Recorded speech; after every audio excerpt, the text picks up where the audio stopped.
एक वैश्या थी, संत जी से कहा कि गुरुदेव हमारा कल्याण कर दीजिए, हम तो वैश्या हैं। संत जी ने कहा कि तू पर पुरुष का संग बंद कर दे, तेरा कल्याण हो जाएगा। वैश्या ने कहा महाराज मैं सबके बिना रह सकती हूँ, पराये मर्द के बिना रह नहीं सकती, आदत हो गई है, अब मुझे तो ये पर पुरुष चाहिए ही चाहिए, मैं तो वैश्या हूं ना।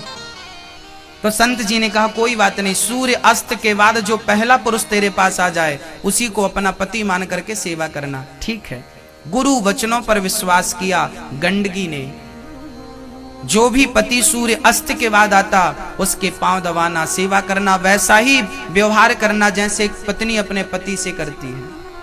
करते करते दिन गुजरने लगे, भगवान को लगा किसने गुरु वचनों पर विश्वास किया। देखिए गुरु वचनों पर विश्वास करने का प्रतिफल क्या होता है। आज भगवान का मन हुआ कि चलो आज इसका कल्याण करते हैं, तो भगवान ही उस वैश्या के घर एक पुरुष बन करके आ गए। और कब आए? सूर्य अस्त के बाद भगवान आए। रोज की तरह उसने अपने भगवान को आज पति के रूप में पाया। अब वो सेवा करती, पांव दबाती, भोजन कराती, पर भगवान तो कौतुकी है ना। भगवान को रात के 12 बजे सिर पे दर्द होने लगा। ओहो देवी मुझे बड़ा दर्द हो रहा, अभी मैं वैद्य को बुलाकर लाती हूँ। जाने लगी तो भगवान ने हाथ पकड़ा, कहाँ जा रही हो?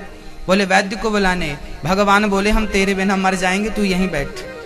वो बैठी रही, रात भर भगवान से प्रार्थना करती रही, हे भगवान मेरे पति की रक्षा करो। जो बना सब किया, पर सुबह होने के पहले, सूर्य उदय होने के पहले भगवान ने क्या लीला रची? भगवान ने मरने की लीला रची। भगवान मर गए।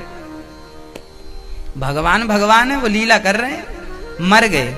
अब तो वैश्या को लगा मेरा पति मर गया, अब तो मैं सती हो जाऊंगी। ठीक है।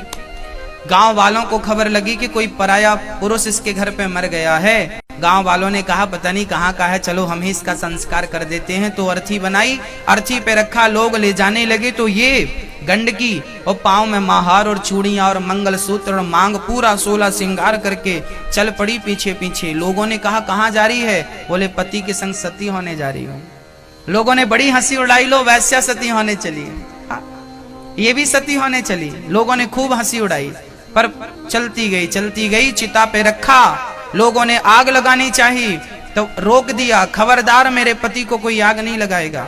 चिता पर चढ़ गई, पति का सिर गोद पे रखा और प्रार्थना करने लगी, हे अग्नि देवता, हे विधाता, यदि मैंने सच्चे मन से अपने पति की सेवा की हो और अपने पति की सेवा पराये पुरुष कर कभी दृष्टि ना डाली हो हमने, तो अग्नि लग जाए।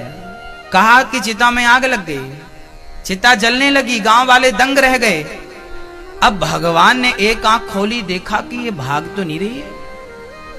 भगवान की एक आंख खोली, भगवान ने देखा तो वो बैठी आंख बंद करके। भगवान समझ गए पक्की है। शरीर जलने लगा, उसका सारा अंग जल गया। तब भगवान प्रकट हो गए, देवी मैं तेरे त्याग, तेरे तप, तेरी भक्ति से बड़ा प्रसन्न हूँ। तूने गुरु वचनों पर भरोसा किया है, इसलिए मुझे आकर तेरी परीक्षा लेनी पड़ी और तू उत्तीर्ण हो गई।